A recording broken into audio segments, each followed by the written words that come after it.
What's up, everybody? Welcome to the Kind of Funny Gamescast. I'm one of your hosts, Greg Miller, alongside the best voice in the business, Parris Lilly. Hello, Greg. Hey, Parris, how are you? I'm good. It's always a great time when I get to come back and be on Gamescast. And to do it back to back, I'm worried if you have enough juice. Because you came on Games Daily with a fire to go take it to this Xbox Game Pass price change, ultimate, all this jazz you were talking about out there. Can you still bring it for Fallout 76 is my question. I think I can. I think I got enough left in the tank. I want to get into all this, and we're going to have a meandering conversation about Fallout 76, clearly about Xbox as well, because this is the Kind of Funny Gamescast.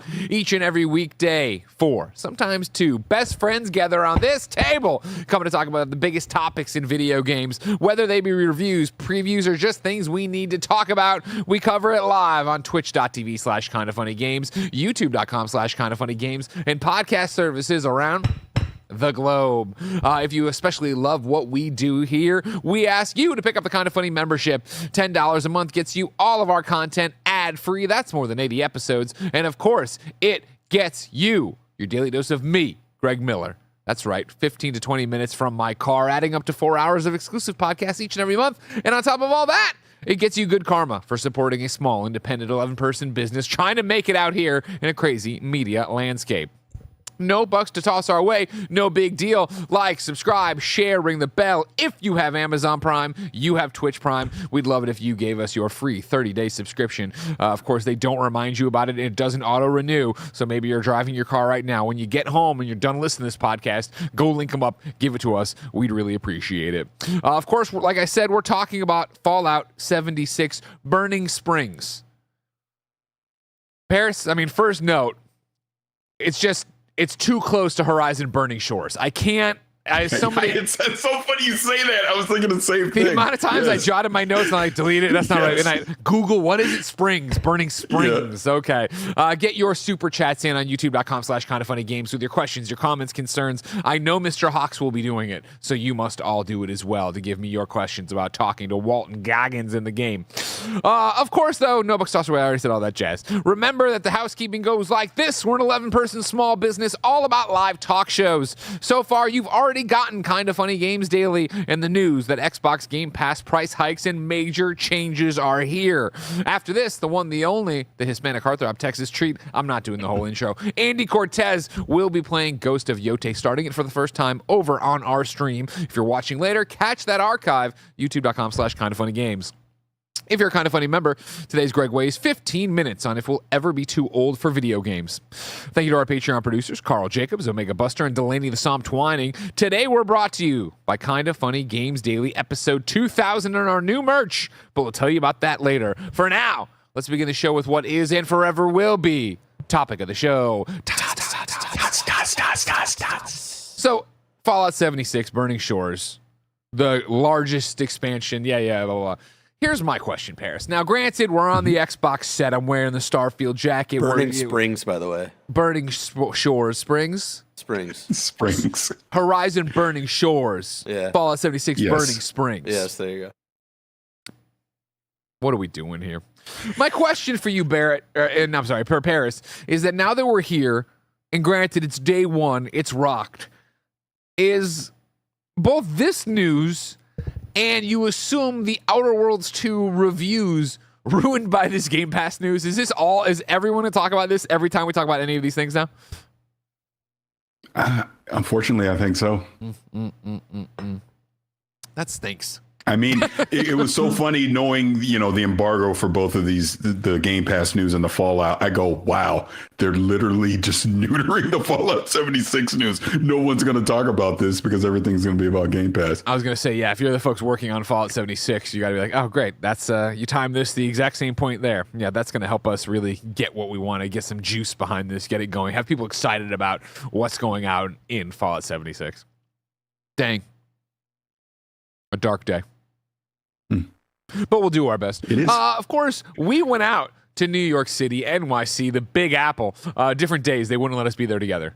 I saw Danny. Turns out we were there the same day. I found that out, but then I had already, because I'd left super early, so I missed you. but we were actually technically there at the same time. That sucks. I could have seen you. Could have touched you.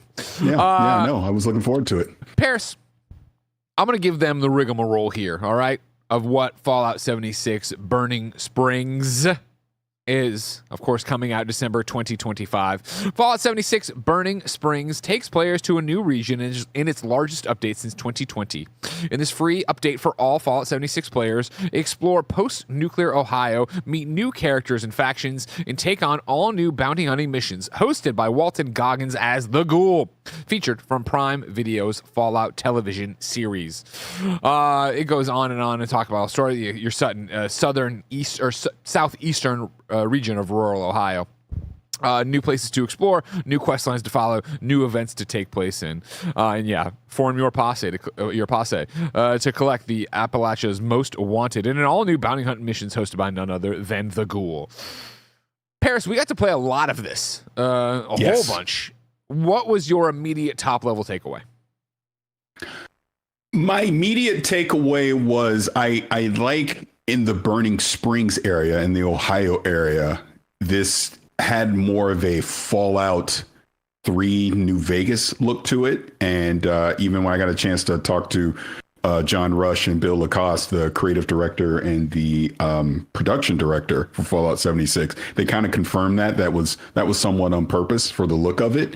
It felt different enough from everything else that you played in Fallout 76 that it felt fresh, and you wanted to go explore and see, what enemies you would encounter and things that you would discover in that region. But it's more Fallout 76, which definitely isn't a bad thing, for people that are really committed to that game and in that community. But so far so good. I'll be curious to see more of the bounties that you're able, some of the more high level bounties that you're going to be able to get from the Ghoul, because I think that's going to be the big feature to come out of this update, interacting with the Ghoul, seeing some of these mass public events are going to happen with those higher tier bounties. So it was good. Yeah, I'm in the same boat. I think, and actually, what I put out here is I put same old Fallout, and I put old in all caps.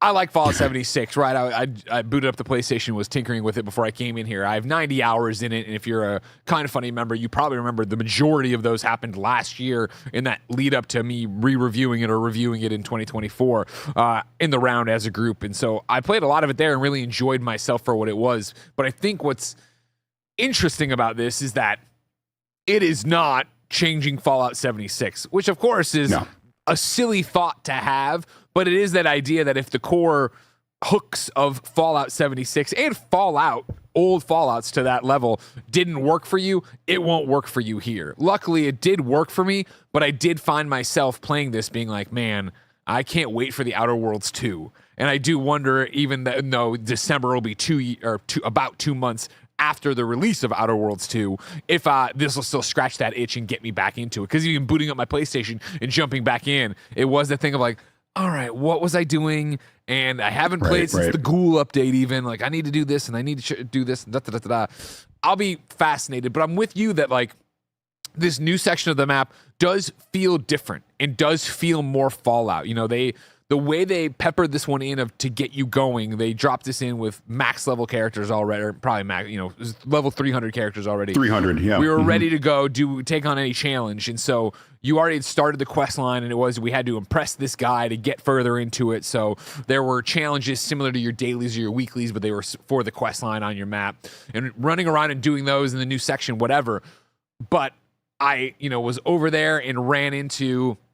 Wait a second, what's this briefcase I found? I found a briefcase in this section, and then it was, okay, I got to find this very specific building, and I'm looking around, and I couldn't find it, and there was no quest marker on my map to do it, but eventually I found this one door lit by a thing, went in, talked, and I was like, this is the experience I want out of a Fallout. I don't want it to be just go kill 76 things right over there and come back to me. It's funny you bring that up. I was losing my mind trying to find this building, and I gave up. I was like, we only have so much time. Yeah, I'm just going to go do something else. And that's one of the push and pulls that's always so interesting. I was talking to people about this after the fact of demoing for all intents and purposes, an MMO RPG, an online RPG, whatever you want to call it. You know what I mean? But This one was, all right, cool. You're level 300. You've got the amazing new weapons that we're putting into this thing. Even though you're just starting out, you can fast travel to all the places that you haven't been to yet, but you're... So it's like, just bam, zapping around the map, killing everything in one hit, not really getting the experience of, all right, here's your bounty, go off and find it. It was more like, oh, it's there, kill the guy, okay, do the thing. They have these, as you mentioned, there's a number of different bounties that you can just pick up from the ghoul, but then there are the big bounties, which are like you have to pay. I think it was 5,000 caps is what I put down to get it. Then you put it out. Once you put it out, it's an event on the map for other people to come join on you, and you go and off and do it. And that, I think, setup is very cool of gearing up, kind of Guild Wars 2-y of like, we're just going to create a world event and go off and kill some stuff. But again, you do it here, and then it would be, I have it down here as Brenda the Irradiated. It was a headhunt, right? She's supposed to be this badass with her badass army, and we just started. It's like I didn't count the numbers if it's 6, 7, 12 players, but it's just all of us around it with the coolest gun in the game, just shooting her to death. Like she put up no fight, no struggle, no challenge, and went down. I was like, this will play differently when I'm coming in with my schlub of a character that's only level 76 or 90 or whatever. But it was still an interesting way to be tossed in and see some of this stuff. Yeah, 100%, because I had a scenario where we were kind of almost in this pit area with these death claws, and all of us, at 300, and we're just OP, and I'm just sitting back with a missile launcher, and I'm just destroying this thing. So to your point, what we got to play, we definitely weren't getting the true player experience because we're already at the high level. But, as you know, there are people that have been playing Fallout 76 since the beginning, and they're at that level. So that's the experience that they're going to see. But one thing I did want to circle back to that Fallout 76 has done, even outside of this update that's going to come in December, is they've updated the camps, the building of camps, and that UI. was their big summer update, right? Yeah, and I actually think that, in my opinion, is the bigger thing for the overall community, because, like I said, when I was talking to John and Bill, they're super excited about that, because that's just allowing more creative freedom for the community to create these elaborate camps and bases. And, look, after this Game Pass increase, when you see Phil Spencer's camp, you can go nuke that thing to freaking hell.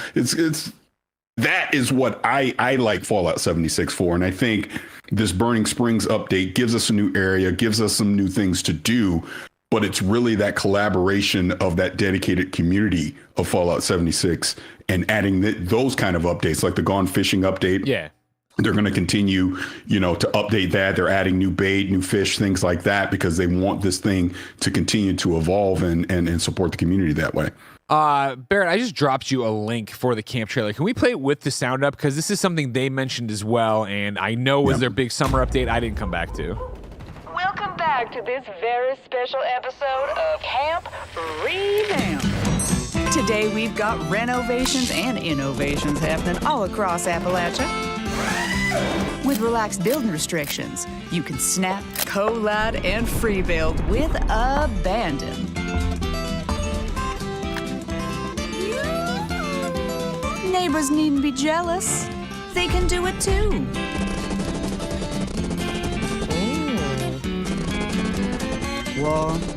War never changes. Looking for us? The workshop does.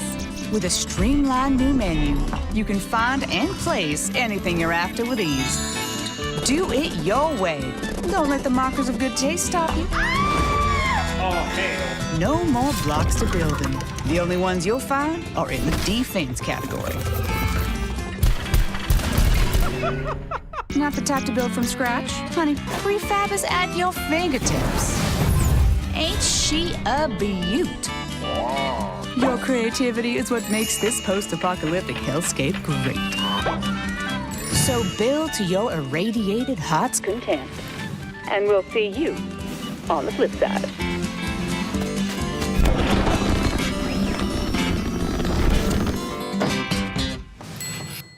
So yeah, if you hadn't jumped into Fallout 76 pre the camp revamp, the idea was that it was pretty rigid on how you could build and what you could build. Yeah. And for me, someone who does not like base building, it meant that I never actually committed to my base. There were times where I when I unlocked the vault itself, I was like, oh, I'm going to use this as my base. And I just put a vault in the middle of the area. And then I couldn't put it in. So it's just this block sitting not even in a wall, in the ground or anything, just outside of it. And then I went in and I was like, I'm going to build everything inside. And it was such a clunky, I couldn't put this there to get that to do this, that I just have this horrible base inside and then all my generators outside, and it's just ugly and horrible. So when they talked about this during the presentation, that piqued my interest. And it's the same way of like I said, last time we did the touch in review and played a whole bunch of it and streamed a whole bunch of it, it was before the Ghoul update came, which was last December/January. Mr. Hawks will keep me honest. Right. And so I haven't done that either. So it's like any other classic games as a service where I'm like, now there's like 3 pretty meaty updates, and I wonder when we get to December if I will be in that lull, whatever, end of the year where it's like, we've done game of the year stuff. I've played what I'm going to play. I'm through the big releases. Now I want to go in here and drop a bunch more hours, make my character into a ghoul, really get going on a campsite, and then, run out into this Burning Springs update. Well, I think an interesting point that you're bringing up, because this is not coming out until December, because it does have some ties to the Fallout TV show for season 2. I believe in, let me know if you disagree, but I think it's fair to say that they didn't have anything ready for Fallout when season 1 came out. They didn't realize it was going to be as big of a hit as it was. So what was the quickest thing that they could get up and running and into players' hands by the time season 2 came out? So 76 made the most sense, because there was no way they were going to stand up a whole new standalone Fallout game in that time. So while I'm very appreciative of this and I like the update and I like everything that they're changing in this, clearly they're anticipating season 2 being as big, if not bigger, than season 1. And to your point, someone's going to watch that, and very similar to like we've seen with The Last of Us, they'll say, well, is there a game? Oh, wow, there's a game that I can actually jump in and experience this for myself. And I had asked Bill and John about this as well, which is probably my only disappointment, but it just is the timeline of 76.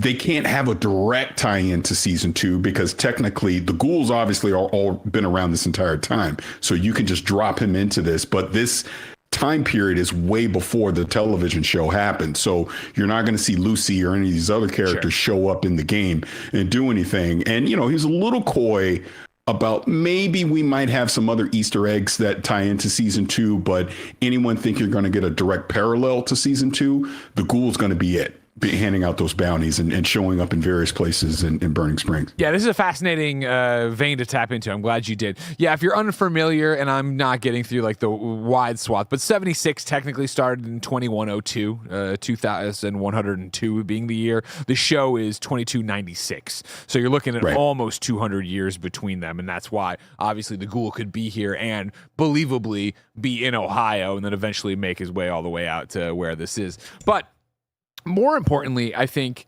yes, this is an amazing way to try to capitalize on what clearly caught them, I think, off guard last time around, which was we all watched Fallout Season 1, myself included, and that's what made me start back up 76, is that I was man, I want to play Fallout. The show is doing such a great job of making Fallout a TV show that I want to go back to the games. And I kicked the tires on New Vegas. I think I toyed around with starting a Fallout 4 new character. And I was like, you know what? No, let's just commit to 76. And that's where I went. And you saw story after story on IGN, GameSpot, VGC about all-time peak concurrence here. This is crazy, this amount. And if you are Bethesda / Microsoft, they were sitting there kicking themselves, not having something more meaty for you to sink your teeth into. So yeah, holding on to this and launching it right with season 2 in December is a brilliant maneuver, let alone having Walton Goggins cross over with it and hopefully bring people in and get them to jump in and try it out and go for it. Oh yeah, absolutely. I want to get into questions you have. I've seen in the chat. I want to get into more thoughts about Walton Goggins. I want to apparently we're going to end up talking about Game Pass, I'm sure, and I want to see what Parris has been playing. But before we do any of that, I'll remind you that this is the Kind of Funny Gamescast, and we couldn't do it without your support. Head on over to Patreon.com/kindoffunny, YouTube.com/kindoffunnygames, Apple and Spotify. You can pick up a Kind of Funny membership, and you can get all of our shows ad-free, get your daily dose of me, and get good karma for supporting a small business. But right now, you're not using your benefits, so here's a word from our sponsors. Kind of Funny Games Daily 2000 is happening on October 6th. I can't believe it. We are 2,000 episodes into this daily weekday show. Thank you so much for your support over the years, watching us live on YouTube, Twitch, podcast services around the globe. Kindoffunny.com/store is where you want to go to get this shirt to celebrate Kinda Funny Games Daily 2000. But on top of that, it's not just the celebration of Kinda Funny Games Daily. It's Kinda Funny Games overall. We're bringing back some retro merch. Look at this. One of the fan favorite shirts from back in the day, of course, inspired by a portable handheld system we're not going to name, specifically, but you get what we got going on. And one of the most requested unreleased shirts that I used to wear all the time, you're now going to be able to get kindoffunny.com/store. But hey, it's not just about merch. It's about celebrating 2,000 episodes of Games Daily. October 6th, we're doing a mega episode of Games Daily. Be hyped. Be there. We have segments. We have guests. We're trying to get 2,000 super chats. What's going to happen if we do that? You're going to have to tune in to find out. We'll see you there October 6th. Get your shirts. kindoffunny.com/store. And we're back. Like I said, you can super chat to be part of the show, but you can also sound off. I have a free chat and a super chat that I think are related. Arcade Broke says, is it a new section on the map, or do you have to teleport to it? Meanwhile, a super chat from Mr. Hawks, our Fallout expert, says Wastelanders was a massive overhaul, adding NPCs and stuff. They say this is the biggest update. Is it just due to the map addition, or is there more?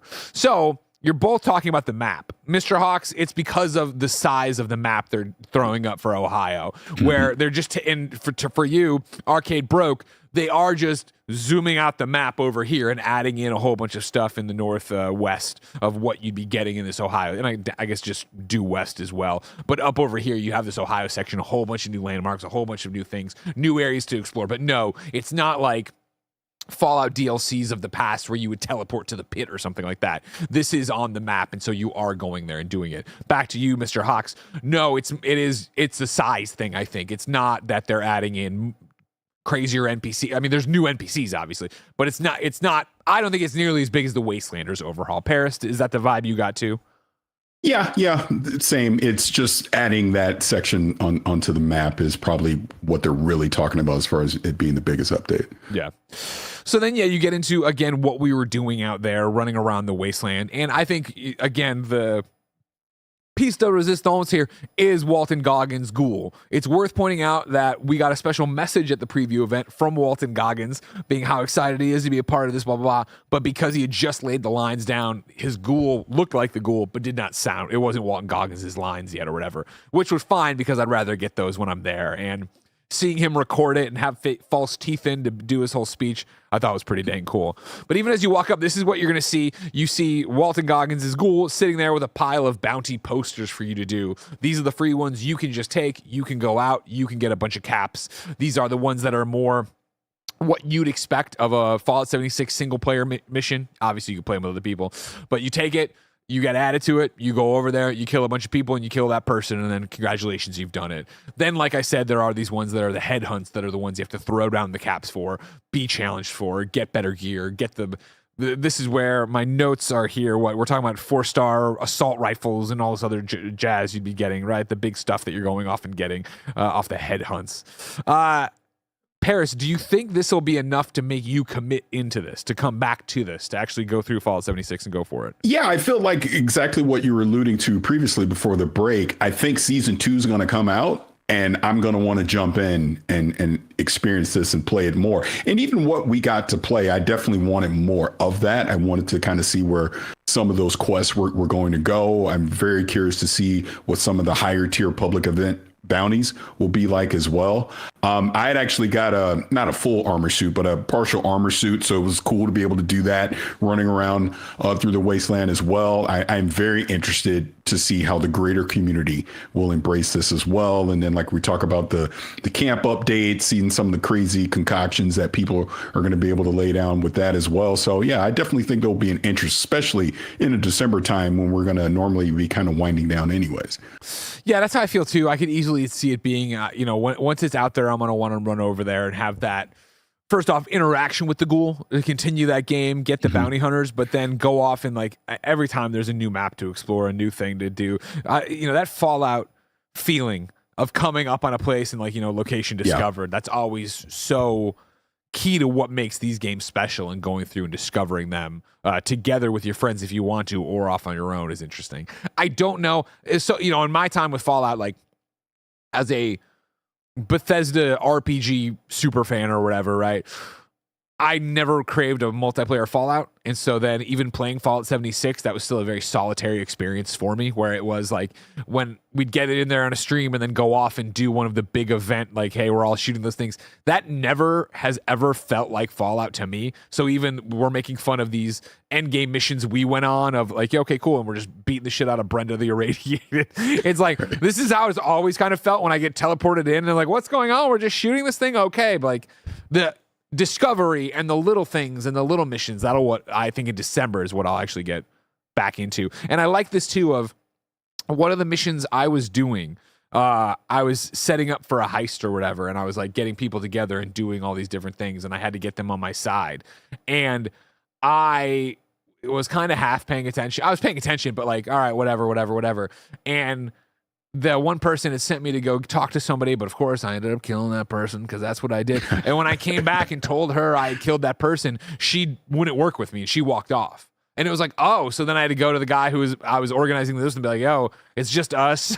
I couldn't get this woman to come. I thought that was like a nice little tweak that I honestly wasn't really expecting from 76, because I still think of 76 as being not the full-blown Fallout, not the full-blown Bethesda RPG. And that's taking away from what it's done, what it did with the last update that I thought was a very, very cool one with us dealing with the ghouls. I like that they're getting more of that in here. And I think, Parris, back to your point, giving it more of a Fallout 3 New Vegas feeling to it, which is something they were very clear about during their opening presentation, that this is more Fallout 3 and New Vegas inspired. Yeah, absolutely. And that's, again, I think that's where it ties into, not to spoil anything, where season 2 seems to be headed for the TV show. Yeah. They kind of want an area there in 76 that'll probably replicate some of that. So yeah, we'll see. Yeah, I'm looking forward to getting deeper into it. But like I said, right now, all I can see is Outer Worlds 2.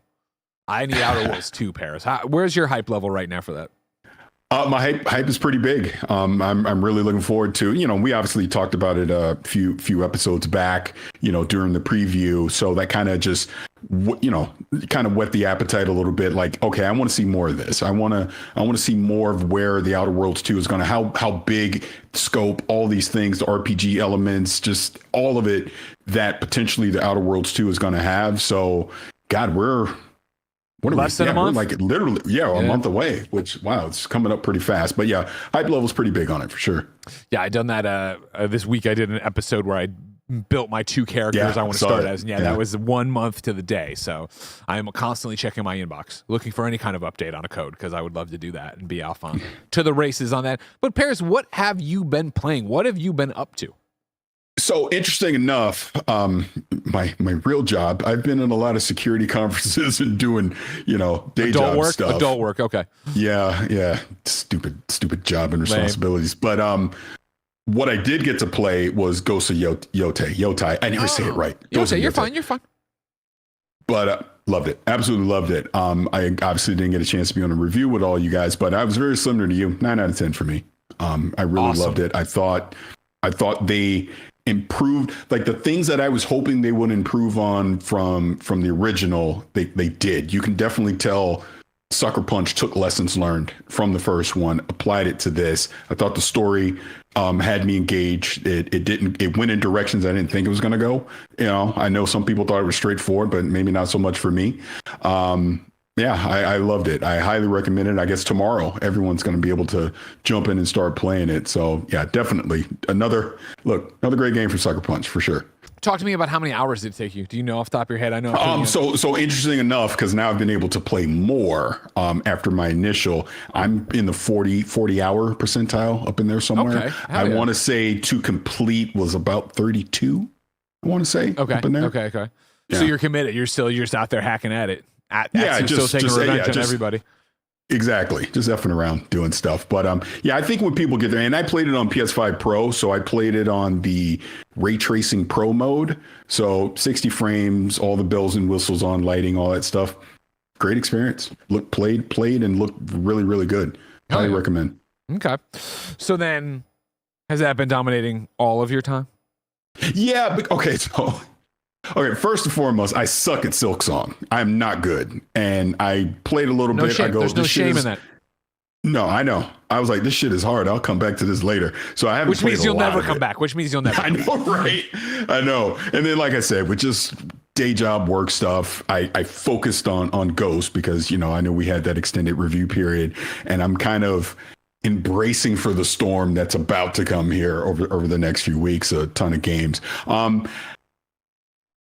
Coming off of Gamescom, I did, I know you guys did some stuff with NVIDIA as well. I did, had that whole GeForce Now Blackwell update. Yeah. So I was in that. So I was messing around with that, playing stuff like Cyberpunk and all that with all the bells and whistles with cloud streaming on. It's very impressive. I was going to say, how's your experience been with that? You know how much we obviously love cloud streaming here. One of the parts that is not lost, but as Xbox tries to justify the price increases and stuff here, it is that, hey, cloud's coming out of beta, and hey, it is going to stream with the ultimate tier on a better thing. What are you finding with NVIDIA's version? So here's the thing with this, and I actually meant to bring this up when I was on with Blessing and Andy. We're talking about the Game Pass stuff. It is great that Xbox is including more cloud streaming and updating to 1440p. Yeah, fine on select games, not all games. They're not even close to GeForce Now. GeForce Now is just the premier cloud streaming service. The fact that I'm essentially have an RTX 5080 in the cloud, so I'm playing at 4K. I can play at 120 frames per second. DLSS 4, the ray tracing, HDR, all the bells and whistles enabled. It was so good doing that early access on Blackwell. Like I'm playing Cyberpunk. You would not know that I was cloud. If you just walked in, you would have thought I was just natively playing the game. That's how good it looked and played. Latency was minimal on there as well. I have, gig connection, internet, all those things. But even when I was testing some of the various stuff, when I was at Gamescom, at the NVIDIA event, just seeing how impressive that technology is getting, Xbox has a long way to go with that. I get maybe they're probably waiting until next gen to enable more of that stuff, and 1440p is probably the best they can do currently. But if your cloud, like even now, if I'm playing an Xbox game on cloud streaming, I play it through GeForce Now. I don't play it through xCloud because GeForce Now just plays it better. I mean, it's just as simple as that. Yeah, GeForce Now is something that's slowly taking the office by storm. I have it set up, but I was on the Ghost of Yote, I was going to say slog. That's not what I mean. The grind, where I was trying to get that ready for review. And then since then, I've just been binging Skate. So I haven't, we've got it all set up out there in the ultimate passes and the ultimate subscriptions. But yeah, I've heard such great things that I haven't ventured all the way in yet. So I'm glad to see you're still loving it. What are you playing it across your devices? Because I know I have it on my Mac. I have it over there on the ROG Ally. Like, where are you primarily using GeForce Now? Yeah, so I've been doing it three places actually, because you can do it on Steam Deck, and even on Steam Deck you can get like up to 90 frames on the Steam Deck OLED because it supports it screen wise.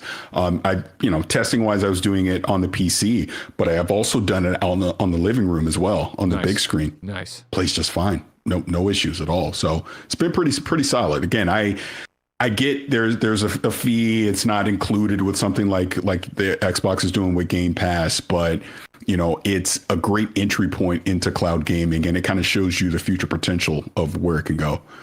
Yeah, because I want to jump into explaining. I'm trying to dial in the exact thing, because you can just tell me what I get wrong.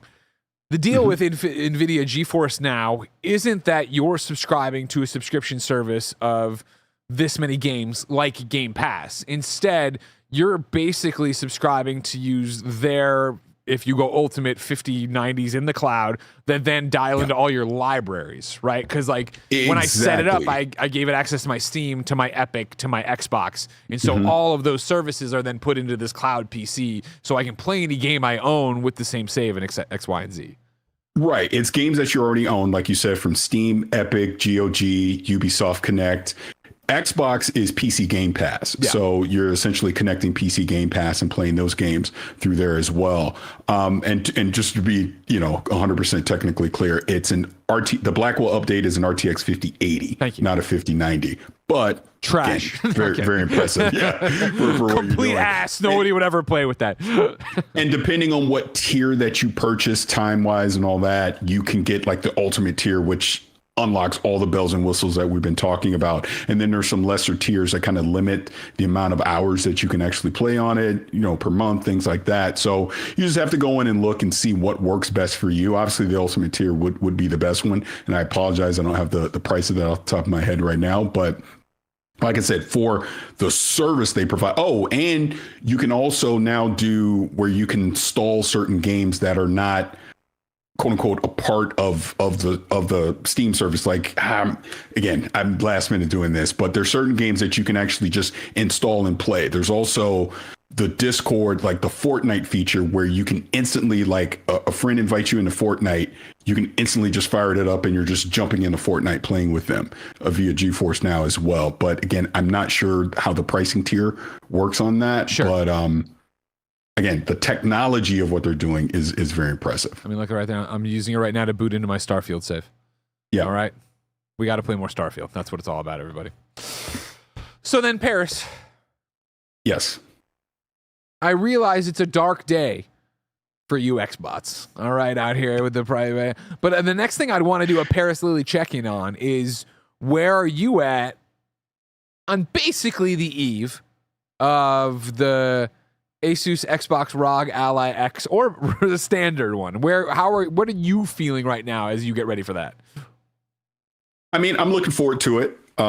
Again, going back to Gamescom, I got extended time with both the X and I'm just going to say the black one and the white one. You know what the hell I'm talking about. So I got to use both.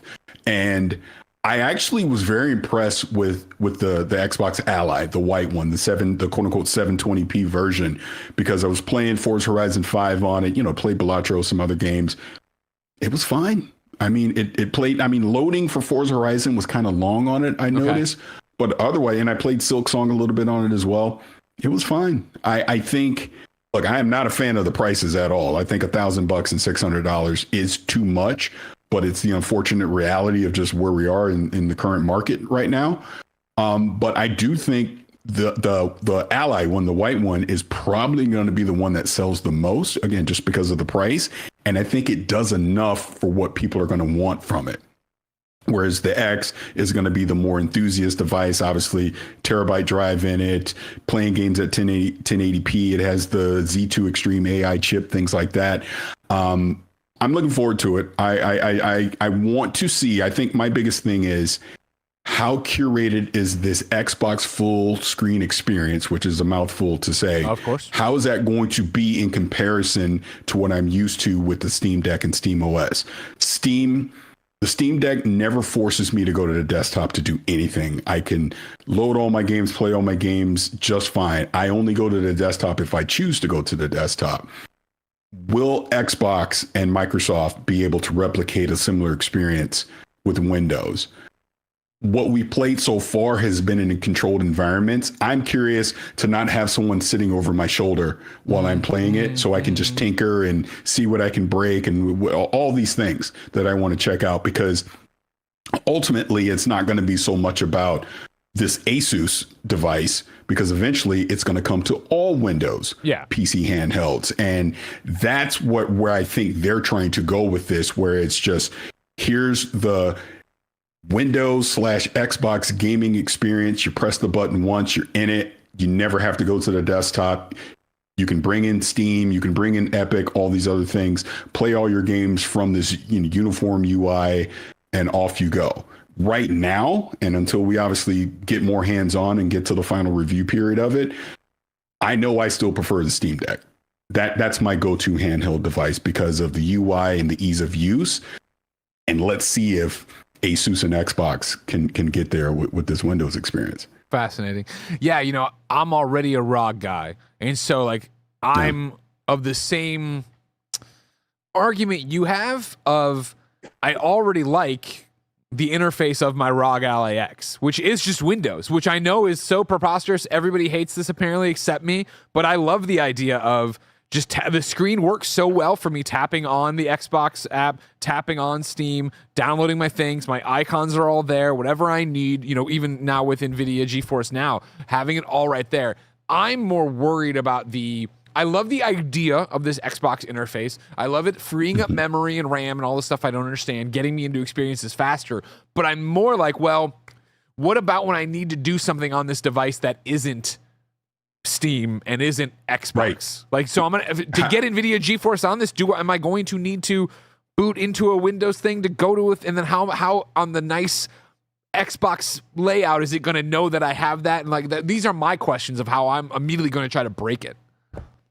And I think it's fair to say day one, that's going to be cumbersome. They're still going to have a lot of work to do on refining those. So I'm not expecting perfection at launch, but let's see what it looks like 3 months from now, 6 months from now, as more people get hands on and they get more feedback on this, because I think to me, this is clearly the alpha look at the next generation of Xbox. Sure. Whatever this next console is going to be, all that, I think we're getting an early look at where they're headed with this, because they're bringing in third-party digital stores. They're becoming more PC-centric than they are console-centric. How is all that going to work? It has to be easy to use. I think I've said this to Jason Ronald a million times. I just want to press the button and I'm playing the game. I don't want to tinker. I don't want to have to do anything else, because even though I can do it, I know the average person, that's not what they want from a gaming experience. And that's, again, why I bring Valve into it. Steam got right. Valve got that right with the Steam Deck. You just press the button with the Steam Deck and you go play your games. Yeah, I think even today with the ROG, I'll have the option, and I'm using the Razer Blade 16, the Razer gaming laptop they sent me that I actually really love. But it's that idea of like, when I hit, and I'm going to screw it up, but I think it's the, when I hit one of my buttons that I want to be the Xbox, when I hit my Xbox button on my controller when I'm connected to those things, and it brings up the overhub, it brings up both the Xbox menu, but then it also brings up the over, and I'm like, well, I don't want to be in this menu, and I close it, but then it doesn't work anymore on the Xbox menu. I'm like, this sucks. Like, you know what I mean? Like, this one hurdle, like, I'm with you. Like, I'm still of the mind that I wish this was just an Xbox handheld. As much as I'm enjoying my foray into PC and Xbox Game Anywhere and everything, and how that's changed how I've played a lot of different things, just being able to do it that way would be so much nicer. Oh, 100%. Yeah. Okay. Good to know. Hold on, Barrett's here. My wire was hanging out. Was it going crackly crack crack? Crackety crack crack? You could have told me to hold up. Yeah, a little bit. You could have told me to hold up. Thank you, Parrot. By the way, Parris might call into Games Daily tomorrow. I didn't tell him that you were going to call in. Yeah. I told Blessing. Well, Blessing saw it on the calendar. I was like, good, that's taken care of because there's 15 other plates spinning. But that never got to Barrett. I apologize again, Barrett. And I was in all caps in the chat going, answer Discord. Let me in. Why would you let me in? Look, when Bless brought it up, I brought Discord up.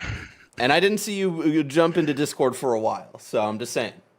It really is Paris. Well, we want to get technical. I was waiting to see where it says live to see like the little KF controls show up, and I never saw it. So I didn't. So we were just waiting for each other. Yes, we were. What else do you want to talk about, Paris? Let's talk about this Game Pass stuff, because I don't know what you think. Obviously, I ranted on KFGD, but what do you think about all this Game Pass stuff? Oh, man. A great question. I think in short, Paris, gamers are babies. No, I'm kidding.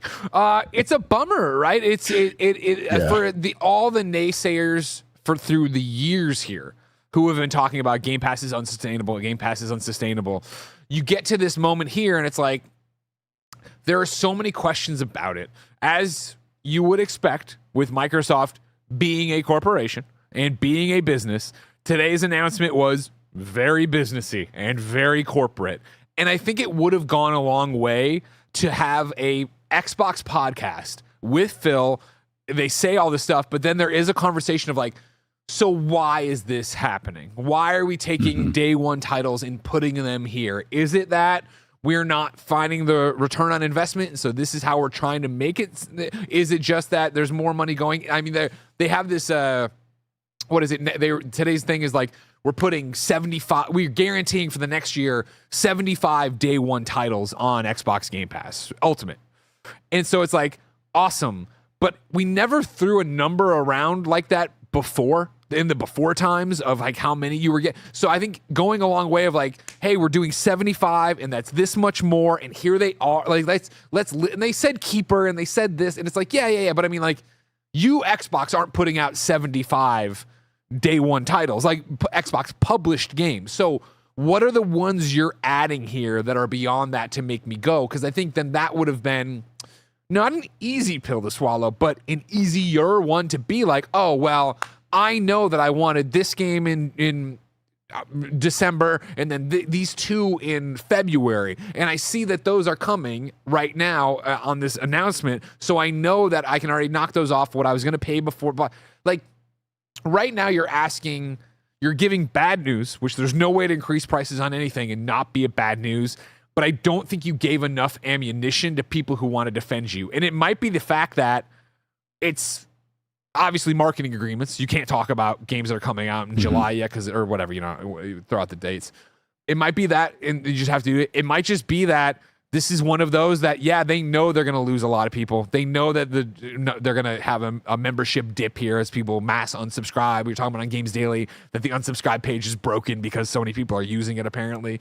Like, they understand that's going to happen, and then maybe it's just this war of attrition that, cool, Outer Worlds 2 is out in a month. Are you buying that, or are you re-upping for Game Pass and doing I'm just going to re-up for Game Pass this month, and then lo and behold, something happens in November. You're like, I'll keep it in December, and that, like, there are so many variables to this that more than anything right now, what I'm interested in is something you guys talked about in Games Daily, and is Xbox going to weather the storm? Whenever it comes down to this kind of stuff, whether it be the launch of the Xbox One, the announcement of the Xbox One, or a change in your business plan, and this is anywhere, not just Xbox, are you committed to the vision? Are you committed to these 75 games you're saying you're going to provide on Xbox day one that you go, yep, we're going to have double-digit losses, and I'm throwing that, just pulling that out, literally out of my ass. My hand was behind me. We're going to have double-digit losses of Game Pass Ultimate subscribers for this fiscal quarter. But we know that in the next year, we're going to prove why this is worth it and why you should come back. And if you sit there and do the arithmetic of the amount of games you were going to buy, but you can get here, even at $30, it's a better deal. I'm fascinated to see what they do there, because right now, they've done this 75 games, the Fortnite thing, the Ubisoft thing, they're doing value adds with now, the cloud, you get first priority getting in, you get the highest quality. They're saying a lot of stuff, but that's not what excites people. The games are what excites people. And so then you're into this thing now of like, all right, you got to shut up and prove it. But see, I think that's the other part of this. And I talked about it a little bit with Bless and Andy.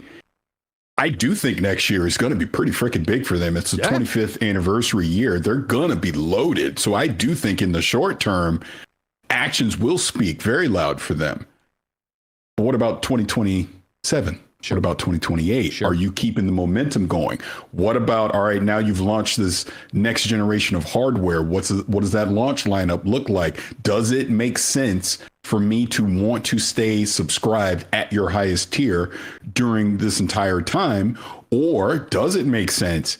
Look, I'm not going to do day and date anymore. Or do I just go to PC Game Pass for day and date? I don't know. But maybe now I no longer do day and date at these prices. Maybe I go down to premium, because if you look at the premium tier, it's pretty good in comparison to what you might see out of PlayStation Plus or something like that, right? That I can see, but like I said, earlier, that is not what sold people on Game Pass. What sold people on Game Pass was day and date.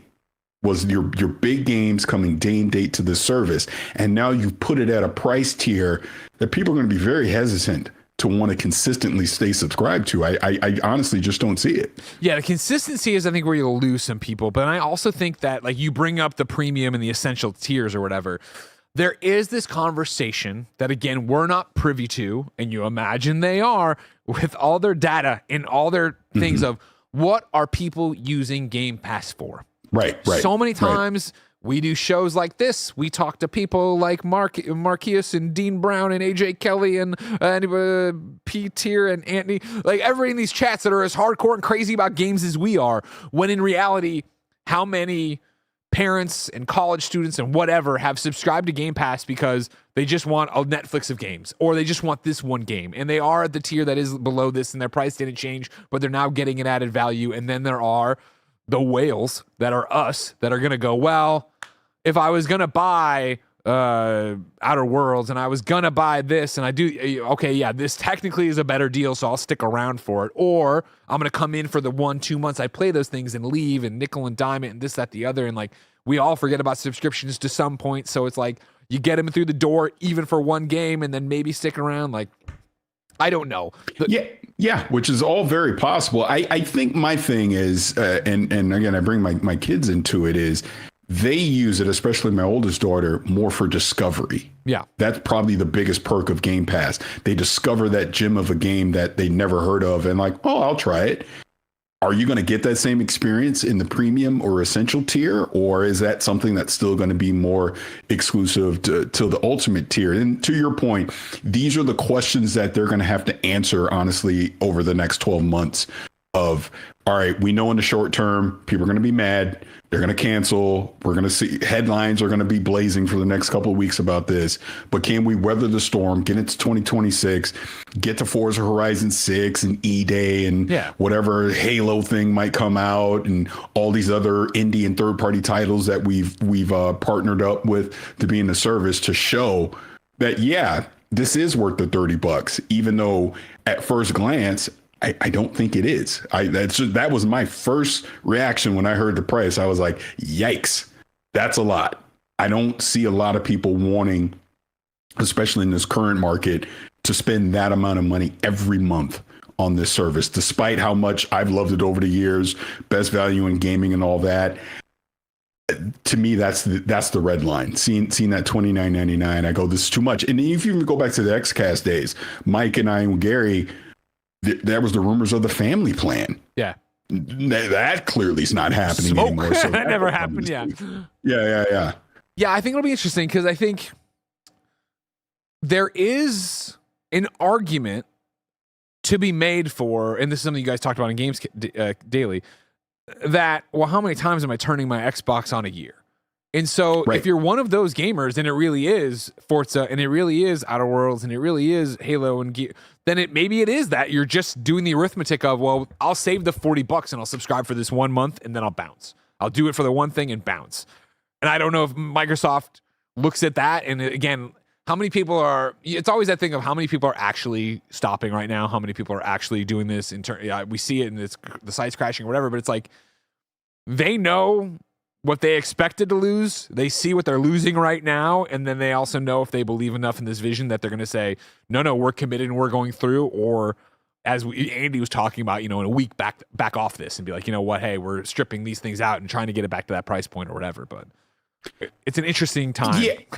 Yeah, it is an interesting time because, like I said, the hardware itself, has the prices have gone through the roof for various reasons, obviously. Then we're seeing the subscription services, their prices are going up. Obviously, we just talked about the handheld. Those prices are, pretty high as well. At what's the breaking point, I guess, is what I'm saying. At some point, people are just going to say enough.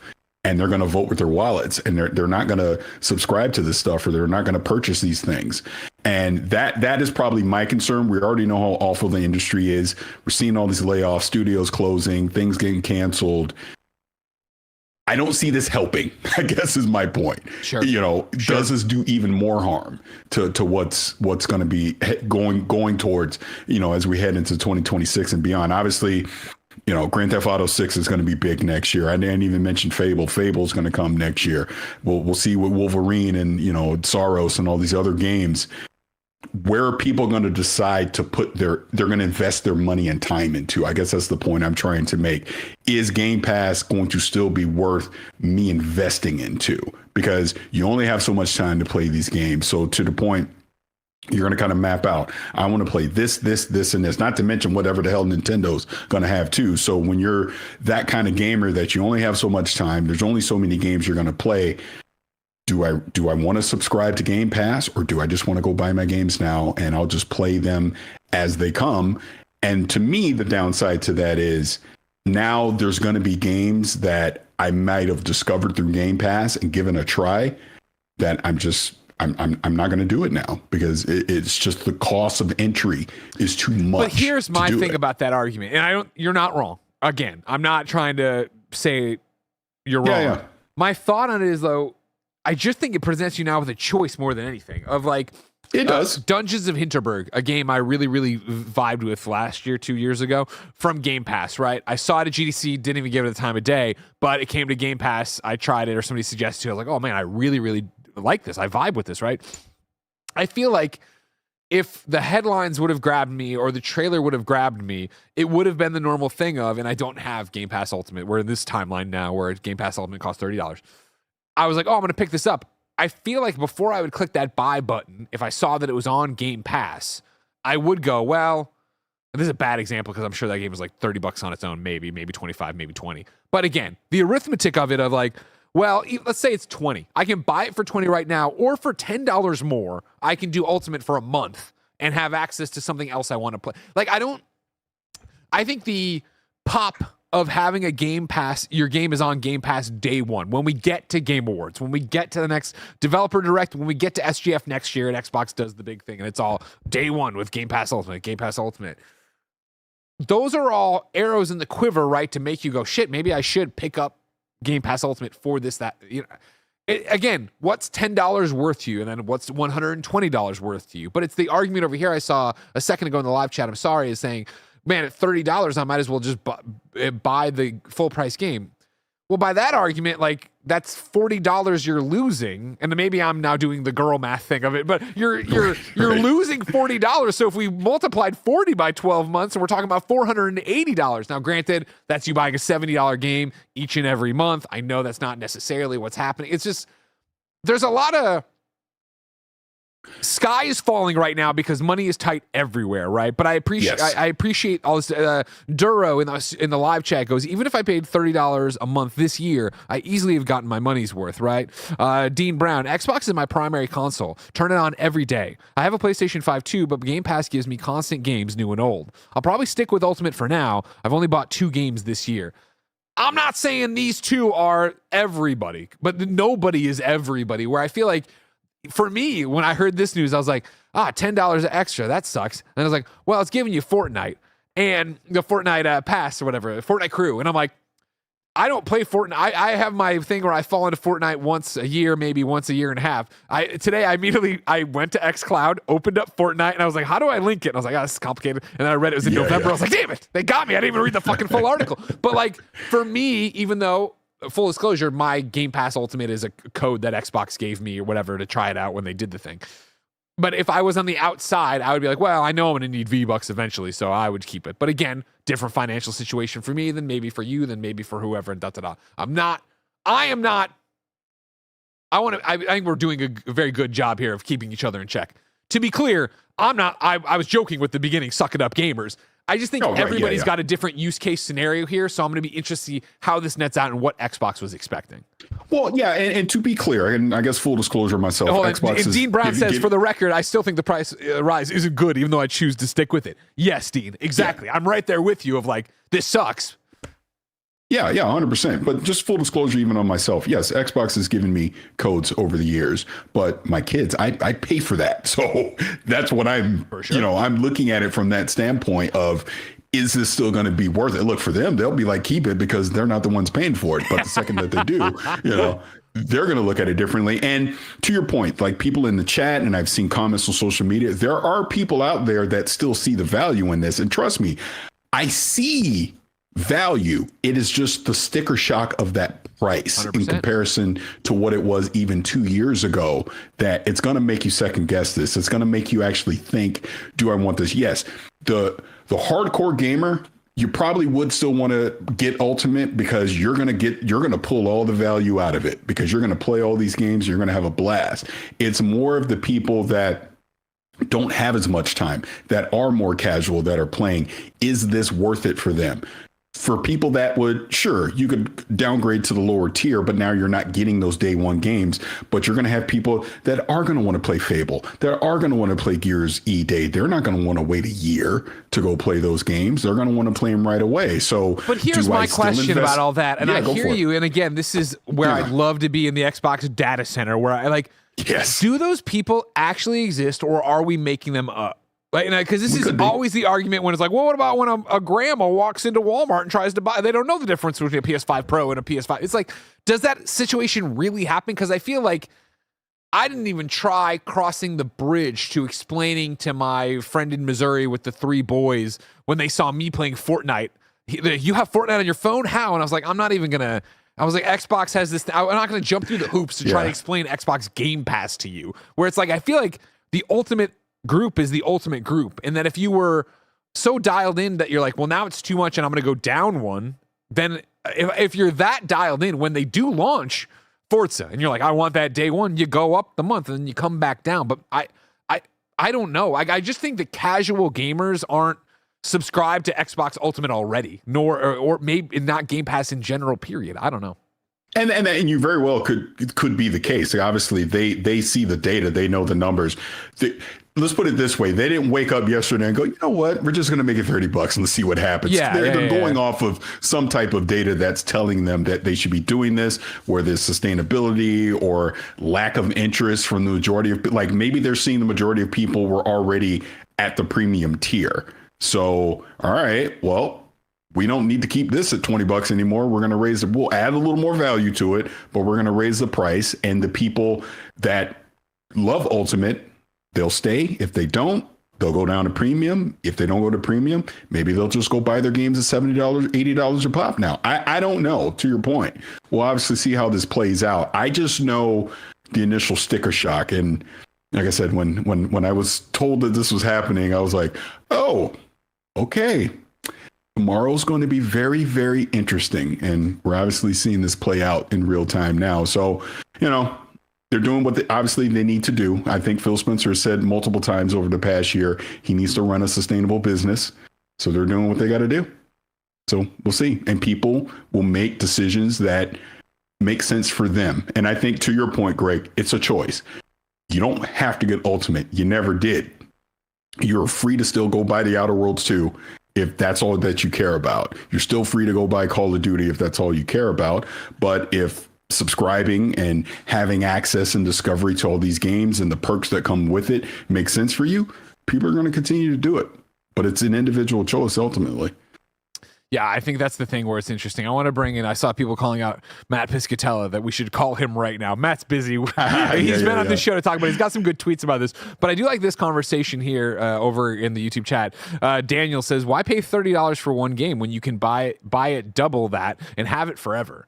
And I think that is a arithmetic that definitely works for you, Daniel. But I would go the other way of, why not do that?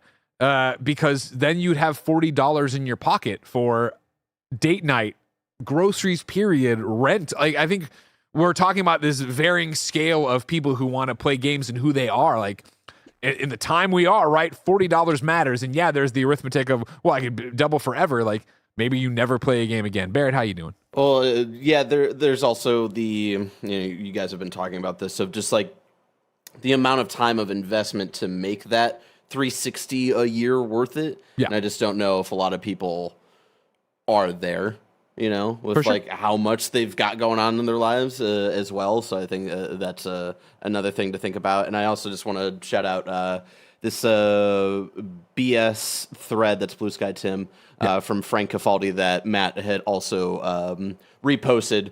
I think it's a good little required reading. Again, talking about the sustainability of businesses like this, which is something I've talked about on shows before, and we've talked about several times, especially looking at like Netflix, what Netflix has been doing, and just kind of the general concern we have of the sustainability of business models like this, especially when they're being used as this will be the thing that pays for everything else that we do in production. It's like, all right, Well, if you don't mind, If I'd you like say to. so. I'm going to read the thread if you don't mind. The one thing I liked from Matt was this when this all started popping today. He goes, $30 a month for Game Pass Ultimate is a hefty price jump. According to Circana's Q3 2025 Future of Video Games Custom Survey, I think he meant customer, the top reasons cited by those in the U.S. who have unsubscribed from Game Pass were at 58%. Couldn't justify the cost of the subscription within my budget, but liked the service, right? Underneath that was a 40% one. Price was too high for what was available. 32% would rather put the cost of subscription toward the game I would rather own. And then it goes on for a couple of the percentages there. But to close this out, let's read this Frank Cafaldi thread from BS. That's Blue Sky. Frank goes, I used to work for a company called GameTap. We were probably the first Netflix for games. Started around 2006. It didn't go well. I used to think the idea was ahead of its time, but maybe it was, but I also think times have changed and this no longer makes sense. Our big thing was pushing that we had over 1,000 games you could play infinitely for something absurd like $10 a month. The way we hit that number was balancing newer PC games with about half the catalog being emulated old console and arcade stuff. As part of the content team, I looked at player behavior closely, and it was pretty consistent. People would sign up, boot Pac-Man and Sonic and other games they remembered, sample them for probably less than 10 minutes, and basically never play them again. What we saw is that players did basically one of two things. They either played the larger AAA PC game to completion, or they channel surfed and rarely stuck to anything. I presume the latter got bored and bounced, but I don't know that I had that level of granularity with the data. As content providers, the only levers we had to pull were continuing to add more content, so we just kept pushing new games. Sometimes like 10 titles in a week, which was incredibly expensive from both a licensing and tech perspective. The new signups from those didn't keep pace with the cancellations. The company as a whole also way overspent on licensing deals. Parentheses, God, I wish I copied some of those contracts, ... end parentheses. Creating original video content, executive salaries, and even starting an IGN clone for some reason, which didn't help, but probably wasn't what killed the thing. We also created original games and banked really hard on the promise of episodic content. We funded Telltale's Sam and Max for a while, a missed MMO that saw almost no crossover with other titles, and American McGee's, oh my God, American McGee's Grim. Remember American McGee? Which was the final episode, had, if I remember correctly, less than 200 unique players. I think by the time I left, subscriptions were like $5 a month and still bleeding. What the data told me was that people didn't particularly need access to a lot of games at once. They just wanted to play specific titles, and if we didn't continue meeting those specific needs, they'd leave. Let's keep in mind this was 2008, which was a very different time. Boxed $60 retail games were still king. Indie digital games on consoles was in its absolute infancy. Steam was barely a thing. Paid DLC was horse armor. Games as a service didn't exist outside of MMOs, and the iPhone was only just introduced. Games were still expensive investments. Individual libraries were small, and yet they still didn't want to pay $5 a month for hundreds of titles stuck on the PC, granted. Sure, I think there is an audience who wants to be fed whatever content you put in front of them, like it's a video game Golden Corral, but it's still a small one, and I don't think the business model works unless your overhead is tiny. Anyway, just posting all that for no particular reason. No idea why I'm thinking about it today. As a caveat, I was nowhere near a position where I understood the intricacies of the overall business. These are just my observations from looking at player behavior and subscription numbers. And someone in the chat says, GameTap didn't own any of the games or licenses they were putting on the service, so not the same, really. True, very fair, but I would also argue that... like, what is the actual percentage breakdown of what Xbox is putting out that is their stuff versus how much shit is on Game Pass, you know? Yeah, like, it might not be Game Tap, but it's a combination of Game Tap, Netflix type of thing, you know? Barrett, I couldn't work it in better, so I'm sorry. I'd like to Game Tap that ass. This has been another episode of the Kind of Funny Gamescast. Thank you, Parris, for making the time to be here and hang out with us today. Where can people keep up with you? You can keep up with me over at Gamertag Radio. You can keep up with me at my YouTube channel, which actually I have an interview with John Rush and Bill Lacoste about Fallout 76, so you should go watch that. And I'm on social media, Vicious696. Love it. Of course, everybody, we're kind of funny, and we're here each and every weekday on the Gamescast with the biggest topics we need to talk about. Your programming day starts with Kind of Funny Games Daily with the nerdy news you need to know about, and then we stream video games. Andy is starting his Ghost of Yote playthrough right after this. So if you're listening or watching somewhere else, make sure you head over to youtube.com/kindoffunnygames to catch the archive. If you're on the Twitch live page right now, guess what? You just get to hang out. It'll be great. And know that until next time, it's been our pleasure to serve you.